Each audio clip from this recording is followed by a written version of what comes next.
25 సంవత్సరాల్లో 9 సినిమాలు మాత్రమే తీశారు శేఖర్ కమ్ముల. ఈ రోజు రిలీజ్ అయిన కుబేర సినిమా 10ది. పోనీ ఫ్లాప్స్ ఉన్నాయంటే కాదు, అనామికాను మినహాయించి అన్ని ఒరిజినల్ కథలే, అన్ని సూపర్ హిట్ సినిమాలే. 9 సినిమాలకు ఓ నేషనల్ అవార్డు, 6 నంది అవార్డులు ఆయన ఖాతాలో ఉన్నాయంటే అర్థం చేసుకోవచ్చు శేఖర్ కమ్ముల ఎంత ఇంపాక్ట్ క్రియేట్ చేసే ఫిల్మ్ మేకరో అని. అలాంటి డైరెక్టర్ నుంచి కుబేర సినిమా వచ్చింది. మరి ఈ సినిమా ఎలా ఉంది? కుబేర ప్రీ రిలీజ్ ఫంక్షన్లో శేఖర్ కమ్ముల ఓ మాట అన్నారు. రాతను సరస్వతితో పోలుస్తారు, నేను ఎప్పుడూ సరస్వతీదేవి తలదించుకునేలా రాయలేదు, కానీ ఓ మాట చెప్తా, ఈ సినిమాతో సరస్వతీదేవి తల ఎత్తుకుంటుంది అని. కానీ ఈ సినిమా డెఫినెట్గా సరస్వతీదేవి తల ఎత్తుకుని చూస్తుంది సినిమాని. So it is Shekhar Kammula తను నమ్మిన సిద్ధాంతాలపైన, తను చూసిన జీవితం పైన మాత్రమే సినిమాలు తీస్తారు.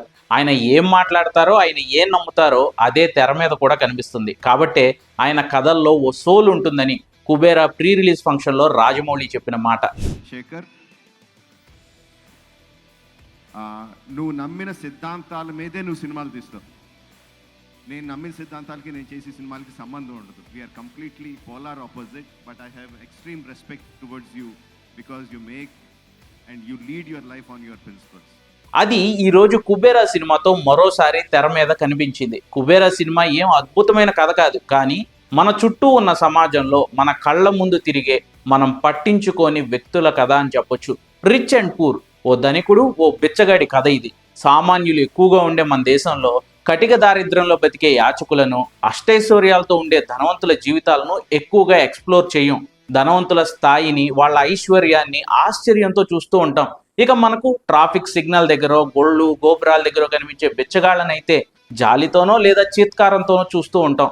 అస్సలు సంబంధం లేని ఈ రెండు ప్రపంచాలు ఓసారి కలవాల్సి వస్తే క్లాస్ వార్, టాప్ చైర్లో కూర్చునే ఆ టైంలో ఎవరి మనస్తత్వాలు ఎలా పనిచేస్తాయి? నాది నాది నాదే ఈ లోకమంతా అనుకునే స్వార్థపరులైన ధనవంతులకు సలాం కొడుతూ, డబ్బు లేని వాడిని కనీసం పట్టించుకునే సమయం లేని వ్యవస్థల మధ్యలో నిజాయితీ పరులకు, విలువలతో బతకాలనుకునే వాళ్లకు దక్కే గౌరవాన్ని ఫిల్టర్ లేకుండా చూపించాలనుకున్నారు శేఖర్ కమ్ముల. క్యాపిటలిజానికి, హ్యూమనిజానికి 100 ఏళ్లుగా జరుగుతున్న ఘర్షణను, ఇంకా ఎన్నో థీమ్స్ని, టాపిక్స్ని లేయర్లుగా సినిమా అంతా పరుచుకుంటూ డిస్కస్ చేశారు శేఖర్ కమ్ముల. ఓ రైటర్గా ఆయనకున్న థాట్స్కి, ఐడియాలజీకి, వాటిని సినిమాలుగా తెర మీద తీసుకొచ్చే విధానాన్ని మెచ్చుకుని తీరాల్సిందే. ఆ స్వచ్ఛమైన ఆలోచనలకు 25 ఏళ్లుగా చెక్కు చెదరకుండా వాటిని సినిమాలుగా మలుస్తూ ఎవర్ లాస్టింగ్ సినిమాటిక్ ఎక్స్పీరియన్స్ని ఆయన అందిస్తున్న విధానానికైతే చప్పట్లు కొట్టాల్సిందే.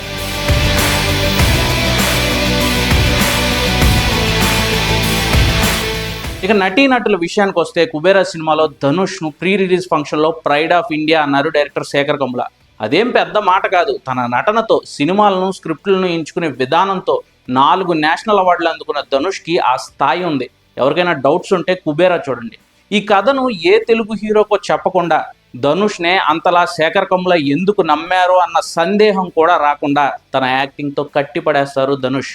తిరుపతి కొండ కింద భిక్షమెత్తుకునే యాచకుడిగా నటించడం అంటే ఈ కమర్షియల్ సినిమాల హంగులతో నిండిపోతున్న రోజుల్లో యాక్టర్స్కి కష్టం. అలాంటిది అవిటితనం ఉన్న బిచ్చగాడిగా తన యాక్టింగ్ ఎబిలిటీస్ రేంజ్ ఏంటో చూపించారు ధనుష్. ఈ సినిమాతో ధనుష్ని మళ్ళీ నేషనల్ బెస్ట్ యాక్టర్ రేస్లో ఉండడం అయితే డ్యామ్ షూర్ అని చెప్పుకోవచ్చు. ఇక అక్కినేని నాగార్జున తన స్థాయిని పెంచుకునే పాత్ర చేశారు కుబేరాలో. సిబిఐ ఆఫీసర్గా ఆయన నటన అసలు కింగ్ నాగ్ అనే తరహా హడావిడి, డాబు, దర్పం లేకుండా చాలా నార్మల్ మిడిల్ క్లాస్ సిస్టంతో వెక్స్ అయిపోయిన అధికారి పాత్రలో ఆయన హావభావాలు అన్నీ సినిమాను, కథను ఎలివేట్ చేశాయని చెప్పుకోవచ్చు. రష్మిక గురించి మాట్లాడుకోవాలి. రీసెంట్ టైంలో యానిమల్ కావచ్చు, పుష్ప కావచ్చు, అన్నీ తనకంటూ స్పేస్ ఉన్న క్యారెక్టర్స్ పడ్డాయి సినిమాల్లో. కానీ ఈ సినిమాలో అలా కాదు. తనకంటూ సపరేట్గా ట్రాక్ ఏం ఉండదు. బట్ తను ఉన్నంతసేపు చాలా రిలాక్స్డ్గా అనిపించింది సినిమాలో. స్టార్టింగ్లో కాస్త ఫన్నీగా ఉన్న తర్వాత తన సీరియస్నెస్ను, ఇంపార్టెన్స్ను కథలో కనిపించేలా చేశారు శేఖర్ కమ్ముల. ఇక విలన్గా జిమ్ సర్బ్ అయితే ఆకట్టుకుంటారు. అటు రిచ్గా, మరోవైపు కన్నింగ్గా, నాది నాది నాదే ఈ లోకమంతా అనుకునే కన్నింగ్ క్యాపిటలిస్ట్ పాత్రలు అయితే ఆయన మెప్పించారు. ఇక మిగిలినవన్నీ కమెంట్ గో పాత్రలే. చాలా తర్వాత షాయాజీ షిండేకి మంచి క్యామియో పడింది. ఆయన స్పేస్లో యాజ్ యూజువల్గా ఆయన బాగానే యాక్ట్ చేశారు. ఈ సినిమా హైలైట్స్లో శేఖర్ కమ్ముల, ధనుష్ గురించి ఎంత చెప్పుకోవాలో అంతకంటే ఎక్కువ దేవిశ్రీ ప్రసాద్ గురించి చెప్పుకోవాలి. సినిమాకు ప్రాణం ఆయన. ప్రతి క్యారెక్టర్కి ఓ బీజిఎంని క్రియేట్ చేసుకుని కథను నెక్స్ట్ లెవెల్కి పట్టుకెళ్ళిన క్రెడిట్ ఖచ్చితంగా డిఎస్పీకి ఇచ్చి తీరాల్సిందే. డప్పుల సౌండ్లు, ఎలివేషన్లు, మాస్ మోతలతో మోగిపోతున్న తెలుగు సినిమాకు DSP mark authentic original music and RR పడింది కుబేర సినిమాలో. మంచి సౌండ్ ఉన్న థియేటర్లో సినిమా చూస్తే ఆ ఎక్స్పీరియన్స్ ఇంకా ఎన్హాన్స్ అవుతుంది. సినిమాటోగ్రఫీ కావచ్చు, సీజీ వర్క్ అన్నీ బాగున్నాయి. సరే, మొత్తం పాజిటివ్స్ అయినా నెగిటివ్స్ ఏం లేవా అంటే ఉంది. సినిమా సంభవం ఎక్కడో ల్యాగ్ ఉంటుంది. అది కథలోకి మనల్ని పట్టుకెళ్ళడానికి డైరెక్టర్ కావాలని టైం తీసుకుంటున్నారని తెలిసినా ఎక్కడో కొంచెం ఓపిక్కి పరీక్ష పెడుతుంది. బట్ ఆ ఒక్క ఇబ్బందిని దాటేస్తే ఆ ఎమోషనల్ సీన్స్ కానీ, దర్శకుడు చెప్పిన థీమ్స్ కానీ, ధనుష్, నాగ్, రష్మిక యాక్టింగ్ కానీ మంచి సినిమాటిక్ ఎక్స్పీరియన్స్ని అయితే అందిస్తాయి.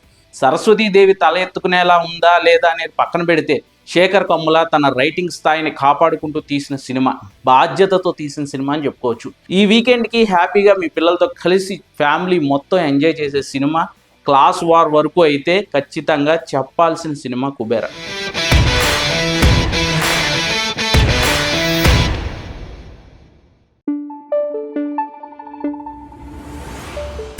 Thank you.